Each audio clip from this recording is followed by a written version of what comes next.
Hi! Welcome back to Opening the Vault, where we watch every Disney animated feature in chronological order. This week we're watching 1977's The Rescuers.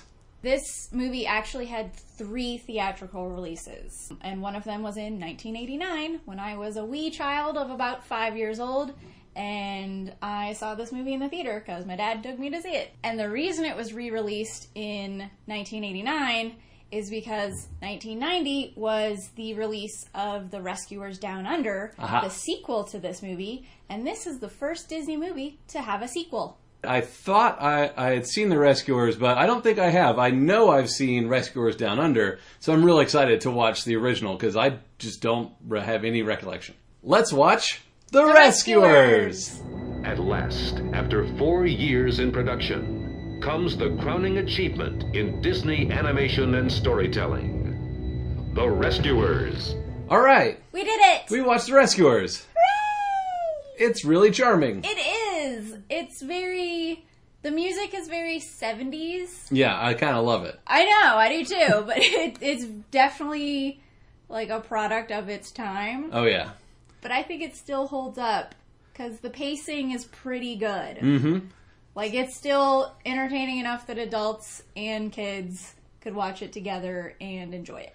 This one, the opening is very beautiful. It's just like scenes. Penny drops the bottle in the water, and then it just kind of goes like water, and there's a boat. And I think they're just watercolor prints. Yeah, and the camera moves on. Which is cool. It's a good intro because the opening credits are rolling, but you have this, it's also telling a story while that's happening. This is like the most diverse opening. Uh-huh. The first scene where they go to the UN, and then you have all the different people from different nations in the UN, and then they're like stereotypical mice counterparts, which if they weren't already being seen with like diverse human beings in the United Nations, they might be like a little bit sketch on their stereotype. Yeah, but it might come across as a little insensitive, but it's fine. It's not. Good job, Disney, in the 70s. Because of all the, like, new and different animation style, and I think also because of the soundtrack, this movie is actually on AFI's top 10 animated films list. Penny's story is really heartbreaking. When we first kind of meet Penny, she's like, I didn't get adopted today. They picked the little redheaded girl because she's prettier than me. And I'm just like, because it's like it's real. One nice thing is the orphanage is not like this terrible place. Right. Often in these movies, the orphans are trying to get away from the orphanage because they're being like abused or it's just really terrible. And this orphanage is a nice orphanage in New York City. She likes the other kids. So it's not just like the dreaded orphanage where she's going to have to go back there once she's saved. She actually wants to go back there to find a family. So our 2 main characters are Bernard and Miss Bianca. We see the return of Ava Gabor as a voice actress, and she's lovely. Yeah. Growing up, I loved Miss Bianca and Bernard. They were the best. Bernard's kind of bumbling, and he's just the janitor at the like Animal Rescue Society or whatever they're called. Rescue Aid Society. Yeah, he's just Rescue Aid Society, RAS. And Bianca is representing Hungry, and then Bernard's just the janitor, but she thinks he's sweet, and so she chooses him to go on the mission with her, while all the other dudes are like, Bianca,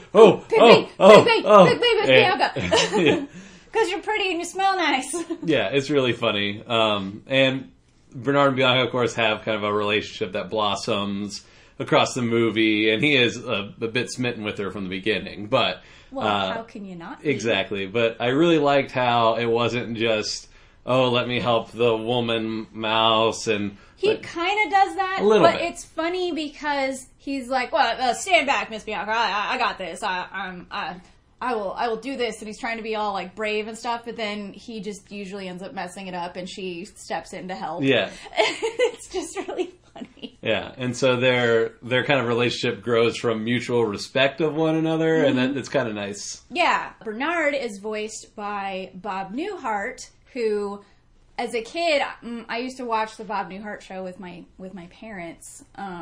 And so I already knew who Bob Newhart was when I saw this movie at the age of 5, probably. And I loved Bob Newhart. And so that was probably part of why I loved Bernard so much, because he was just goofy and bumbling and sort of unassuming. When they arrive at Devil's Bayou, Mr. Snoops is launching a firework up, and it almost blows them up in the air. The animators actually used footage of fireworks exploding in the scene instead of animating it by hand. And I think that's the first time a practical effect has been used in a Disney movie for animation. It's pretty cool. Medusa's terrifying. Yeah. The part where she's, like, talking to Penny in her bedroom and she's, like, taking off her makeup. Pulls her eyelashes. Horrifying. I had nightmares about that scene as a kid. She's got some Cruella de Vil, like, features where she's a crazy driver and, like, obsessed with finding a jewel, where Cruella's obsessed with puppies, so... And there is a reason for that. Yes. When they were originally storyboarding it, they thought that they were going to use Cruella as the villain. But then they scrapped that idea because they're like, no, we've never done a sequel before. Let's not start now. And ironically, this is the first movie to get a sequel, but... Yeah. So she does share some characteristics with Cruella. Yeah. But the guy who did the character design of Medusa... Milt Kahl. He retired right after this movie, and he wanted this to be like his shining moment. So he like obsessively drew Medusa. And she's based on his ex-wife. In the swamp, there is a mouse with a moonshine jug. Moonshine jug. His name is Luke, and he is voiced by Pat Buttram. Pat Buttram. I'm back as a drunk mouse. He returns. He is drinking moonshine. He is drinking moonshine, but he's not stingy with it. Like, he's real protective of it, but he shares it around. Like, he gives Bernard a big old swig when they pick him up out of the puddle. And they use it as fuel. They do. They use it as fuel to fuel the little swamp jet ski thing. Penny is an adorable protagonist, damsel in distress type character. She is cute. She's real tough. She's a kid. She's real tough. But Mr. Snoops tells the Gators to take her upstairs to bed. And she's like, I could go by myself. Thank you very much, Mr. Snoops. And I was and then she stomps her foot, just like... She is giving him attitude by being very mannerly and polite. Yeah. I really liked that. Penny's really cute. Yeah. And we see the swamp animals, and Bambi and Bambi's mom are there. Bambi and Bambi's mom make a cameo. Yeah. It's like, oh, they're in the swamp now. They're fine. Everybody's fine. Everybody's fine. And then there's a little bit of the characters from Robin Hood that are like reimagined, or like kind of details are changed. And there's probably a reason why those particular characters were recycled, so to say, because Don Bluth did a lot of character animation work on Robin Hood, and he was one of the lead animation directors on this film. Yeah, right away I realized I'd never seen this movie, but it's really enjoyable. It's charming. The music is very nice. It's very well animated. It's really pretty. It uses some different techniques we haven't seen before with the backgrounds and whatnot.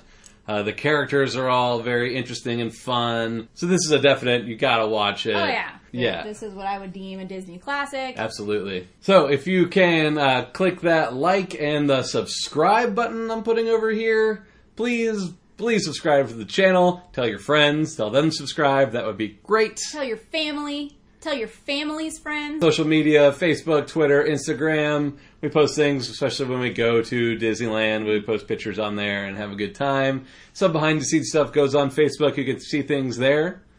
So join us next week when we will be watching a movie I'm not looking forward to watching again, The Fox and the Hound. And, as they say at the Disney parks, have a magical day.